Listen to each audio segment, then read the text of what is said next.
تو بہرحال ان مشاہدات میں سے ایک اور چیز نبی پاک صلی اللہ علیہ وسلم نے دیکھی، کیا؟ ایک جگہ کچھ عورتیں اور مرد اکٹھے ہیں، عورتیں ہیں کچھ مرد ہیں، ایک جگہ پر اکٹھے اور جمع ہیں، اور ان کے سامنے نہایت ہی عمدہ اور نفیس قسم کا لذیذ گوشت پڑا ہے، سامنے پڑا ہے، لیکن ہوا کیا؟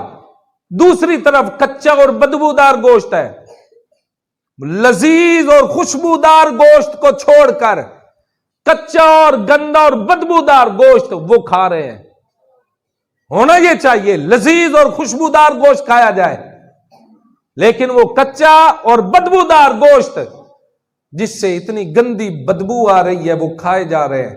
نبی پاک علیہ الصلوۃ والسلام نے فرمایا جبریل یہ کون لوگ ہیں جن کے سامنے اعلیٰ سے اعلیٰ کھانا پڑا ہے، اس کو چھوڑ کر یہ گندا اور بدبودار کھانا کھا رہے ہیں۔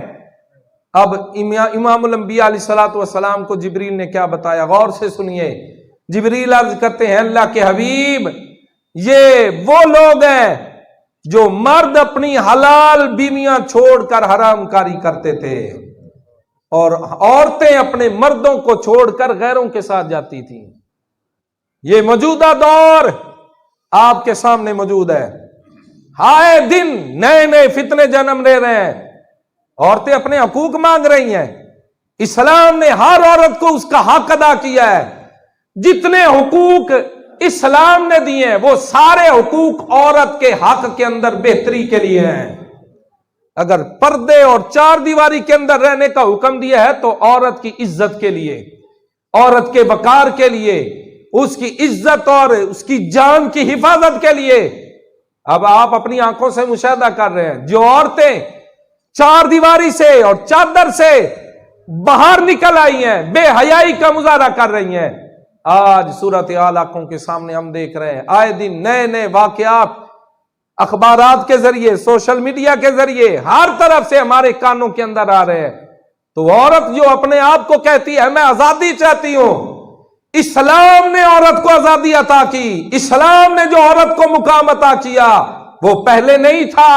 عورتوں کو تو جو ہے وہ بیچ دیا جاتا تھا، پیدا ہوتی بچی کو زندہ ہی قبر کے اندر دفن کر دیا جاتا تھا، لیکن جب مصطفیٰ کریم کی جلوہ گری ہوئی، آقا کریم علیہ الصلوۃ والسلام نے یہ حکم جاری فرمایا اور فرمایا تم میں جو بندہ 3 بیٹیوں کو پیدا کرنے کے بعد بالغ کر کے نوجوان ہونے کے بعد اس کی رخصتی کرے گا، اس کا نکاح کر دے گا، کل قیامت والے دن وہ جنت کے اندر میں محمد کے ساتھ اس طرح ہوگا۔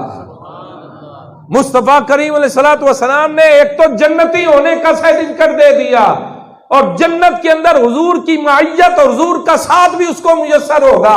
یہ شان عورت کو دی ہے تو اسلام نے، یہ مقام عورت کو دیا ہے تو محمد مصطفیٰ نے، اور عورت کے بارے میں مصطفیٰ کریم علیہ الصلوۃ والسلام نے فرما دیا جو عورت ماں بن جاتی ہے، فرمایا اللہ رب العزت نے اس کے قدموں کے نیچے جنت کو رکھ دیا ہے۔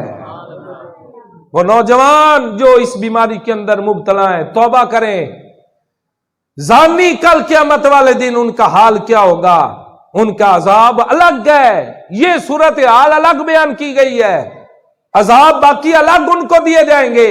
نبی پاک صلی اللہ تعالی وسلم نے صحابہ کرام کی محفل لگی تھی، ارشاد فرمایا صحابہ بتاؤ عورت کے لیے سب سے بہتر چیز کیا ہے اور مرد کے لیے سب سے بہتر چیز کیا ہے؟ صحابہ کرام خاموش ہے۔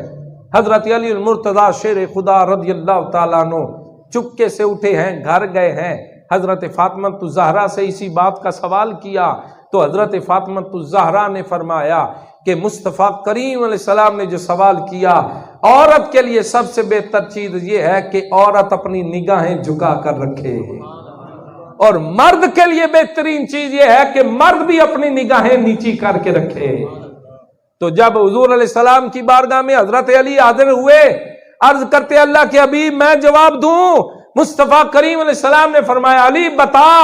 تو حضرت علی المرتضی عرض کرتے ہیں پیارے آقا مرد اور عورت دونوں کے لیے بہتر یہ ہے کہ وہ اپنی نگاہیں جھکا کر رکھے۔